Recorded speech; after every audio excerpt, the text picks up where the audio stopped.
What's up, Red and Black Faithful? It's your two favorite sports writers, Edward Lewis and Agustin Gonzalez, back with our Mountain West Conference Tournament Preview. Now, Edward, awards for the Mountain West Conference regular season came out today. DJ made All Mountain West first team. Malcolm made All MWC second team. Kawhi made All MWC first team. Also, Malcolm All Defensive first team. Were you happy with these awards? Were you surprised? How are you feeling? Yeah, I thought all of them were great.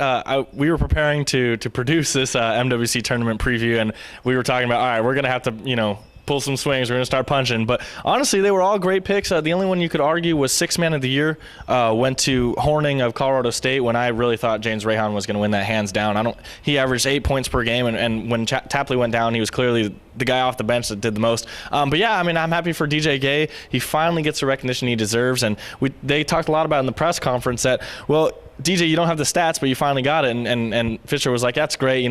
They finally got some smart voters in there. So all around, I think it's a good deal. Oh, yeah, it's nice. DJ doesn't put up the numbers that Jimmer Fredette puts up, but he does all the little things. Fisher talked about him not turning the ball over for 7.5 games. His court vision, his leadership, his just court savvy, it's all there. And now, that being said, first game that SDSU plays is going to be on Thursday against Utah. What are your predictions for the tournament? For the tournament in general, I see SDSU beating Utah. I see SDSU beating UNLV in the second round. And on the other side of the bracket, I see New Mexico beating Colorado State, and then New Mexico beating BYU without Brandon Davies again. So that leaves me with the championship of SDSU versus New Mexico.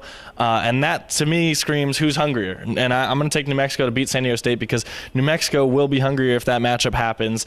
They need to win to get in, whereas SDSU is kind of, well, if we win, it's cool. If not, we're going to be a 2 seed anyways. So I'm going to take New Mexico there.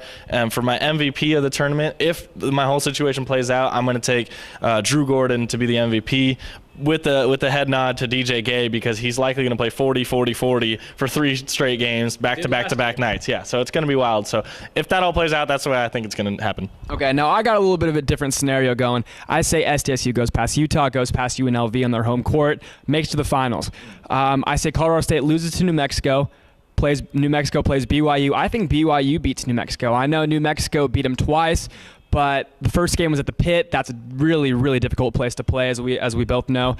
And the Lobos kind of got the Cougars on their heels with the whole Brandon Davies suspension thing 2 days after that. They were coming off an emotional win over the Aztecs. So I say it's a BYU-SDSU rematch in the finals, and I say SDSU takes it, and I have Kawhi Leonard having a monster tournament, being MVP. Now, Edward, how does this mood of the team different than past years? That's what I was dying to figure out at this press conference. DJ Gay kind of talked about it. He said we're more relaxed, and that's kind of my reasoning for picking New Mexico to win it all, because, well, if you're relaxed, you're not necessarily hungry. But then I went and talked to Billy White about it, and Billy White said, no, I think we're the hungriest team in the Mountain West Conference. I feel like we're hungry and we're ready. And he told me he's putting what happened Saturday in the past, and they're looking forward to the Mountain West Conference tournament. So yeah, it's going to be wild. It's going to be interesting to see if they indeed are hungry, and that they do indeed care about winning the Mountain West Conference tournament, knowing that the NCAA 2 or 3 seed is pretty much guaranteed right now. All right, guys, there you have it. Stay tuned for more daily asset coverage all through the tournament. As always, thanks for kicking it overtime.